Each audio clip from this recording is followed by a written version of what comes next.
started with roll call for Phase 2 Advisory Board meeting. Stephen? Here. Lieutenant Britt? Here. Diane? Yes, here. Jay? Here. Steve? Lisa? Here. Sherry? I am here.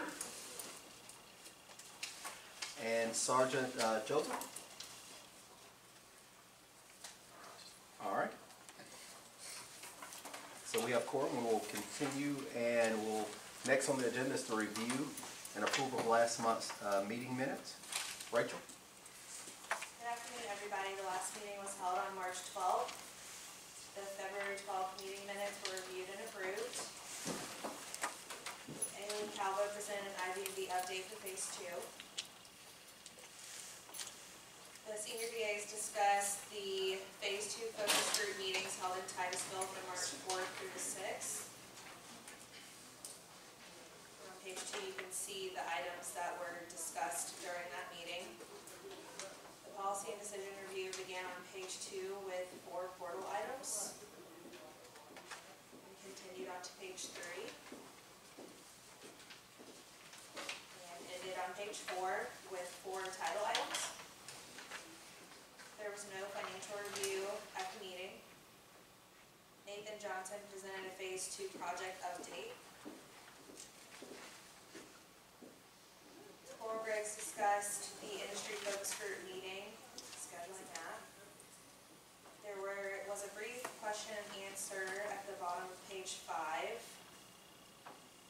And the meeting was adjourned at 3:16 p.m.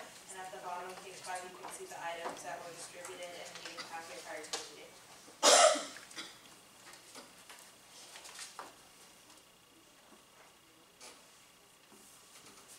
Any questions, comments, corrections? All right, hearing none, is there a motion to approve? Thank you. Second. Thank you, all in favor?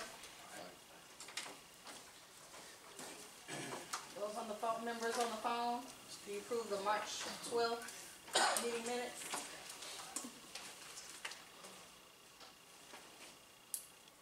Sherry?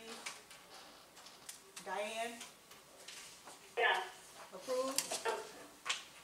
Yes, approved. All right, thank you. Thank you.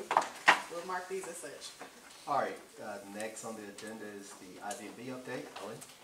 Hello, everyone. So this is the February report as of the middle of March. I'll stop on this slide for just a couple of minutes and go through a few things. We did review the technical infrastructure facet last month.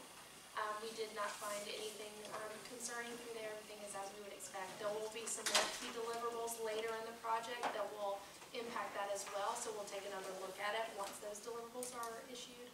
But right now we were comfortable with the plan so far. Also, the schedule performance index is sitting there right at that 0.899, 0.90 threshold. So right on the border there, but that is trending positively currently. So that'll show you there in the project behind schedule. It's 265 days estimated late, but that is decreasing from last month. So you'll see the cube is added another green one from the gray. Again, all of our key indicators are where we would expect them to be right now. That's trend line is going back towards the center, which is what we're looking for. And you can start to see those plan versus actual hours starting to decrease again, which causes all of the forecasts to come back in as well. The schedule performance, or the schedule quality is at 96.1, which is a great quality for project schedule this size. I think that's it for this one. Any questions for Phase 2? Thank you. Okay. Stakeholder outreach. Coral? Yes, we talked last month about the industry focus group, so we do have a date for that now. It will be on May 14th. We're working with the hotel and getting everything put together now, and we should be sending out an email later this week to all the industry members to invite them to this group in Orlando. Lisa will be sending you an invite to that as well, for that. And Coral will get that email out probably next day or two to everyone. So, any questions? Policy decision review. CT, I think since Judy's not here, she's going to cover the portal items as well. All right. Portal 4, this is where the portal team wanted to allow the seller and the buyer to do their title transfer online. This item has been deferred to a later phase. Portal 7, request to allow biennial registrations on tribal registrations. This was approved for biennial by the ESC. Portal 8, request to allow the issuance of permanent decals for tribal, and this is still under review with the team. The next page, Portal 9, this is for fleet management. Currently, it does not enforce the minimum number of vehicles required by statute. The team said if the vehicle fell under 50 vehicles to require the minimum correspondence be sent to the company to have them switch plates. But this number is not enforced by statute, so this is still under review by the team to see what they want to do. Right now, it's currently only enforced by policy and procedure. Portal 10, this is parking permit eligibility. The procedure states that a valid ID card or driver's license is required to issue a parking permit, and also states that a business can have additional parking permits up to the number of vehicles owned. Currently, FRBIS does not enforce the maximum requirement, and the ESC approved adding validation rules to enforce the number of permits per what they have on vehicles in the system. The next page, Portal 11, this is same as number 8, and it's still under review. Portal 12 is duplicate registration. If a customer requests a duplicate registration on Portal, they can print it themselves, but there was a concern about the paper, and ESC recommended just adding verbiage to instruct the customer to print it on white paper. Because if we let them print it themselves, and they print it on like pink paper or whatever, that might, not be good for law enforcement, so we'll just give instructions to print it on white paper, and they were fine with that. Portal 13, primary parking permit renewal prior to renewal period. This is still under review. They requested, ESC requested counts and how often this occurs where the customer requires renewal prior to their renewal period. So the team's going to go back and see if they can get a count on how often this occurs. So that's still under review as well. Title 3. Hang on, before you Oh, go to sorry. title, is there any comment from the board members or any comment? Can you just catch me up on number 13 again, what did you say? This is current practice. If a customer requires renewal prior to the renewal period, the current parking permit has to be canceled in the system. Okay. Yeah, and they're wanting to know, ESC wanted to know, should we create a reason, proof of needing to renew the parking permit early? If they still have the 3-month window like on a registration. So they wanted to know how many times has this happened that you have to go in and cancel it, because they're not within the renewal period or whatever. So the portal team has to get numbers on that for them. Any other questions? Visitors? Yes. I'm sorry, I missed the discussion on Portal 4. Can you just, what was the update on that? It's going to be moved to a later phase. It's deferred. Okay, thank you. Yes. Any other questions? Okay. Title 3, the registration and title team would like input on using the signature pad for motor vehicle transactions. And ESC advised that the team could go ahead and proceed with using the signature pad for, any transactions that we feel necessary going forward. So we're going to write our business rules to include the signature pad. And Title 4, this is on collecting the model of the vehicle and modernization. We were asking if how we were going to display the model, if we were going to put it on the title and the title application or the registration. And the team recommends that we would like to close this. After further discussion, we only found it necessary to actually put it on the title application. It would be in the database for law enforcement to see and use, but we would only display it on the title application to collect the information. Currently, Venn Intelligence is pre-populating the model in the system anyway. So we're just going to go forward with that and request to close this item. So we are gonna get it, but it's not gonna be on anything other than our database? Yes, and just the title app so we can collect it. Yes. Any questions? Visitors, any questions? Public? Okay. Can I ask a question on that one before we move forward? This is Sherry from Sarasota. Uh-huh. I heard you say that intelligence is gonna pre-populate that. I thought we had talked before that initially intelligence will not pre-populate and that we will be hearing that from. That is correct, Sherry. Right now, it's doing it for EFS. So we're expecting it, if we get to that point, for it to do the same for motor vehicle issuance. But right off the bat, we're not going to be having VIN Intelligence pre-populate anything right away. But that is our goal if we don't have any issues with it. So at first, yes, they will have to key it in. Okay, first follow-up. Did I understand you to say that intelligence is currently working in EFS? Yes, I think so, yeah. That was my understanding from the title team, that it's going to be pre-populating the model year. I will follow up with Travis, our product owner, on that, but I think so, yes. There was a wrap for, I'm sorry, go ahead. Ideally, the intelligence would pre-populate in all the offices. But I thought that there was a question as to its accuracy. So, nice that it's being tested now in EFS. Are we seeing any problems with the pre-population by the intelligence? I don't think we have that information yet, Sherry, because like I said, the wrap is just out there, and I don't know how long it's been that EFS has been doing that, but I can find out and get back to you guys to see if they're having any issues. Yes, ma'am. What's this one that you want to try? This is Carl. On that same issue, I have a question. I brought that up in the last meeting, and I believe Terrence said he was going to take it to ESC to talk about it. And it sounds like a decision was made because there's some concern with possible error rates and how those errors are going to be corrected when the intelligence doesn't do it correctly.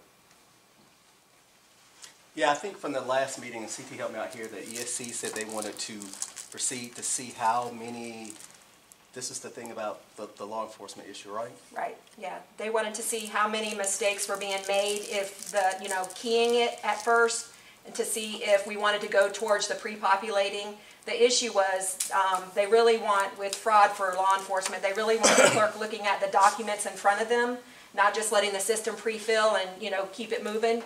So we wanted to give a time period, and I think in the ESC minutes, it said anywhere between 6 to 12 months, and then we'll check the error rate and go from there to see if we want it to start pre-populating all the information from VIN Intelligence. But that's where we stand right now with that. But I'll check with, like I said, I'll check with Travis, our product owner, to see how EFS is doing it and if they're seeing any issues with it.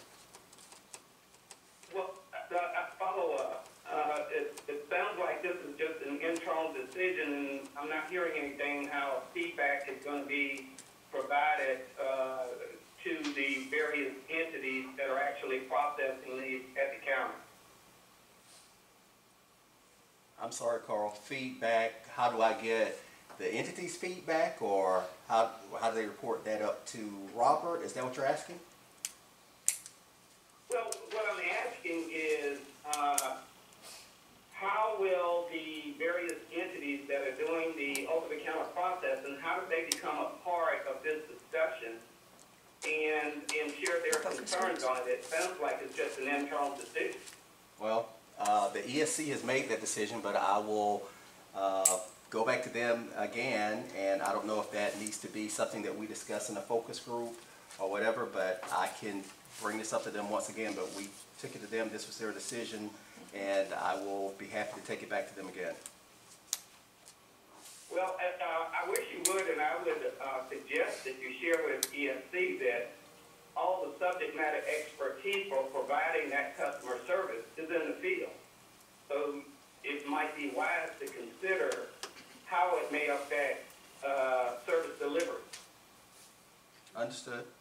But I think we wanted to look at the error rate versus entry versus what would Intelligence do? Because if the Intelligence has a lower error rate, I would much rather live with that than a higher rate by keying it in. So without knowing that, I don't think we can make a good decision based on valid information until we see that. Well, and I agree with that, and that's the point that I'm making. Once we have those statistics, it sounds like there should be another conversation, not just, we'll make a decision after that. And we have discussed doing that with the focus group. So after we have that trial period, then we do plan on having that discussion with the focus group to let them know, here's what we found based on the data, and then have a recommendation from them that would come here to the advisory board and to the ESE. And they're the users in the field. Right. So we have everything. Any other questions? All right.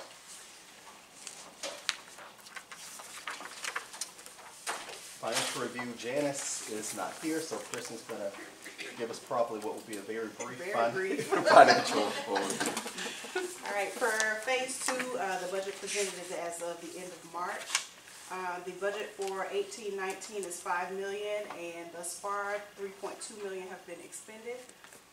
There's currently a 0% balance, and there is a remaining balance of $1.8 million for our remaining funds, which we expect to expend by the end of the fiscal year. So we're spending on target. Any questions? Told you it would be brief. She's probably hoping there's none. I can hear her over here hoping that there's Well, none. let's see, what can we do? I'll be happy to find out the answer for you. From Janice.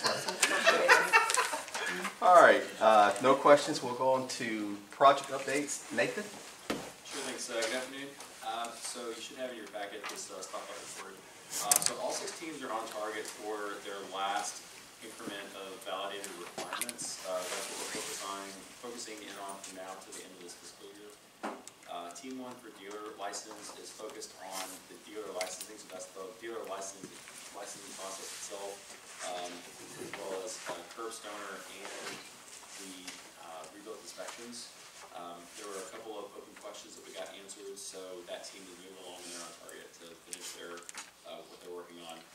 The portal and fleet team is working on a handful of things. There were some open decisions around some of the other ancillary systems like kiosk and mobile DL. The team got the answers to those questions, but given some of the answers that they got, they felt like they needed a little additional time to close that out, and so we took that to ESE and they approved an additional 3 weeks to get that work done. So the new due date for that increment is 5/24. So that team is on target. The IFTA IRP team, their current focus is working on the integration design for the planned COTS system. So putting some documentation around what that integration would look like, the handoff in the data process between what the Orion system is going to do, what the COTS system is going to do. So that's on target. Team 4 for titles is working on the salvage and operation of log transactions, also working on the title imaging, so the scanning work that comes up here to the home office, as well as some batch processing, including the ELT process. Registration team is focused on parking permits right now, as well as they'll be transitioning into working on dealer tag processes, and then some registration stops and some additional reports. And Team 6 is the team that's working on globals, batch, and inventory. They're currently working on some core administrative features within Orion, so roles and role sets, and they're also working on some batch processes in this increment. So any questions about what the teams are working on? The legacy code being over 20% overdue in 4 of these categories, how is that affecting? So what we're tracking for the legacy code, it's reverse engineering to look at the legacy code to make sure we're extracting the rules. All of our designs have been taken from the front-end reverse engineering of the functionality, And so over the last, 18 months, the teams have worked on the step-by-step process, so they have all the screens and the rules. The piece that we're missing is just that sanity check on, did we read every line of code to make sure that we understand how the system is doing what it's doing, all the different rules that are being enforced in the system. So that's the part that's behind. So we have a lot of placeholders for TBDs, and that work is behind. It's the main thing that's driving that lower schedule performance indicator. So as we're completing out, what we finished so far is original title, original registration, and we're about to finish reverse engineering on renewals. And once we cover those, we've covered a good percentage of all the screens and frivolous support screens that get reused by the other functions as well. So once we have that, we feel pretty confident that we're able to move forward with at least the core. And then what we're planning on doing is making sure that we're doing the reverse engineering analysis ahead of the estimation and the actual building of the system going on into what we're starting in for the next fiscal year. So that's the focus right now, is to make sure that even though it's behind our original schedule, we want to make sure that we're finishing that work in plenty of time to ingest that information before we're actually needing it for the development part of it. And as a follow-up, Lisa, I will tell you that is the one thing with phase 2 that I'm most concerned about. People always ask what keeps you up at night. Well, there's a number of things, but that's one of them. And on phase 2, one of the things that we're doing as well, Desi just was able to hire someone who worked here previously and is very familiar with our systems. I think we're going to be able to perhaps get some of that person's time to help us as well. We continue to look for Uniface resources that can help us. We just, as Nathan said, we just want to make sure, that we look at the code and determine what the system is doing today. I've had a number of people say, why do you all even want to do that step? It just will make me feel better that we've covered everything. That's my concern here, is that if we're behind in that, and I'm glad to hear that before we move on into some of these areas, you're going to get that caught up. But that's concerning to me, because just having lived through how it evolved, I think there's probably some things going on in that code that are not documented. Oh, that we just expect to happen, and if we don't catch that before we start coding the new part, we're... Right. I agree. And like I said, we have a new resource that I think we're going to be able to get some of their time. We're continuing to look for Uniface resources that we can bring on board to help us as well. But as you can imagine, digging through all of that code and some of it being, the length of time that it's been since someone has gone through it is a tedious process. But we want to make sure that we go through that before we start development on those modules. So it's one of the things that we continue to look at. Is one of the things I've discussed with ESC. They may be able to offer some help as far as bringing in some folks to help us as well. But the problem continues to be finding people that can do it. And I've even, I think IBMB, hope you don't mind me saying, they've even tried to help us with some resources as well to look at some Uniface code as well. So it's one of the things that we still are continuing to look at. But it is something that I agree that we need to do. And I think the two that concern me the most are titles and registrations. That's Absolutely. probably where most of the changes have been. Of course, I don't deal in IFTA IRP or driver's dealer license, but I think we have Portal under control, and Global's batch inventory there hasn't been that much done to it, but in registrations and titles. So my suggestion would be that we try to get those into the green and then worry about the reds and the others, if you have that resource. Right. And Lisa, we have 3 of our resources right now working on TNR. So, because that's going to be developed first. That's scary. Yeah. It is. Yeah. But we will, like I said, we'll continue to work on it. I can see why it won't. So. And speaking of, you said globals and inventory, we recently had a meeting with Pride. They came here. And Jessica, you want to give an update on that meeting, what we're trying to accomplish there? So with Pride, we had several discussions with them in the past about building a web service that we can use to send them orders and, have some information back from them as far as shipping. So we discussed that. We have our developer that's in contact with theirs, and they're discussing requirements at the moment. We also talked about process improvements for shipments and, orders being in separate ranges or coming in separate ranges, as well as the objectionable plate process, where we want to come up with some type of algorithm to, catch those things without us having to do all the manual work. Also barcoding, so having barcoding implemented in the boxes that come inside the pallets as well. That way, if an office has the equipment to scan those in, they can. And then range assignment, which the department does currently. Okay.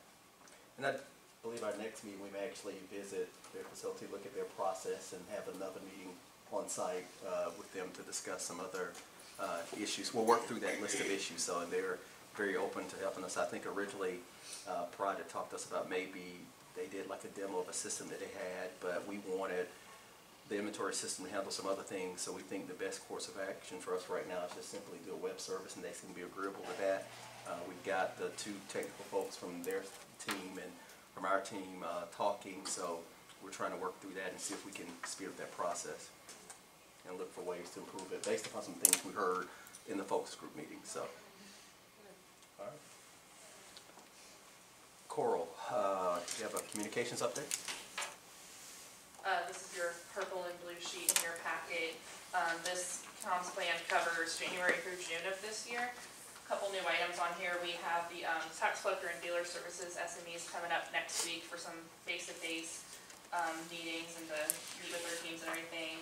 During that same time, we'll have our all-hands meeting where everybody from phase 2 meets and discusses upcoming priorities. OCM's been working on a phase 2 training needs assessment, both internally and with tax collectors, so I believe they're finalizing those items now. We're going to have a SharePoint site based on some of the survey results that we got back from that survey y'all saw back in December. No new training updates related to communications. We have, the Pride meetings have been occurring, like Justice talked about. The phase 2 focus groups, we met with Lisa's, at Lisa's office in early March. A fraud mitigation working group has been enacted to discuss upcoming RAPs. Kiosk functionality meeting occurred in late March. The industry focus group, as I mentioned earlier, has been rescheduled for May 14th. And then there's an upcoming IT coalition meeting and a DOR tax collector training in June. Any questions? Did you all get what you needed from the kiosk meeting? Yeah, I believe so. They seem to be okay with the transactions that we outlined. I think the diagram that we put together actually helped us be able to walk through that. I know when Judy returns, send her an email. I think there are a couple of things that she needs to be contacted on about, that maybe some comments that she had, but other than that, I think we're okay. Okay, good. And then Coral mentioned the tax collectors members that are the SMEs are coming up next week. So that again has been great for the team, and then the face-to-face meetings that we have every couple of months have also been helpful as we walk through. Just one thing I wanted to comment on, I know that frequently we'll get emails from people. I just want to make sure what we have on our list matches up with Lisa, what she has, because I know sometimes these people recognize that conference or whatever, so I want to make sure that we have SMEs, oh, okay. yeah, I think we're good. So we're good there? We go back and forth. And I know you have requested a couple of folks get at it, and you got... title and registration, but okay. we're working on that. Okay, Yes. all right, okay. And we got the list of people who process derelict vehicles. Yes, and that helped a lot. We got a good smattering Yes, of people. yes. Big, large counties, small counties, I think. And they that did was a good group. participate, and it was good. Good. Yeah. And that was for just Derelict. one session or two sessions? I think they called in 2 days, I think morning and afternoon. So, yeah. And we're good there? Okay. All right. What about the fleet group? Was I supposed to get the fleet group together? Where's that email she sent? Yeah, I think Judy's waiting. Yeah, Judy needs a fleet group, but I'm not sure if she sent out an email for that request yet. I'm not sure if she's ready to start that Yeah. requirement. But I think so, we're gonna work with you to get those folks as well, but. I can put that out and start gathering that list. Okay. It'll take a couple of weeks. So, yeah, we can go ahead and Yeah, move we forward can with that. Herding the cats takes a while. All right. Okay, any other general questions? Sorry to go back, I missed my opportunity to ask a question about the inventory conversation with Pride. I have kind of one open-ended question on that, one kind of specific question. My specific question is the intent to go with more frequent deliveries than once a month like it is right now? And then second, if you could just kind of maybe the top 2 or 3 goals of what you guys hope to accomplish with the new system with inventory management. The reason I ask that is we have concerns, I guess might be the word, and just making sure that we have adequate inventory on a consistent basis. Yeah, so for the first question about the shipment frequency, we still haven't made a decision on that. We have started discussions on trying to get a quote for what the difference would be in having those options, but we haven't received the quote from Pride, so we wouldn't be able to say. And then the other question about the top 3 goals, I think number 1 is the web service, having that working so that we can submit orders through a more efficient process, and then process improvement for, the way that the shipments are received as far as like their breaks and ranges, and an easier way with barcoding to be able to put that into, or receive it into the office. Okay, thank you. And then my second question, Coral, you mentioned about the industry advisory group moving. I think I missed that. I was a little bit late. May 14th is going to be the new date, so it'll be Time in and location? Orlando at the Renaissance Airport Hotel. I'll be sending out an email in the next day or 2 that you'll get. Yeah, with Thank you. every detail. Thanks. Okay, any other questions? All right, thank you all.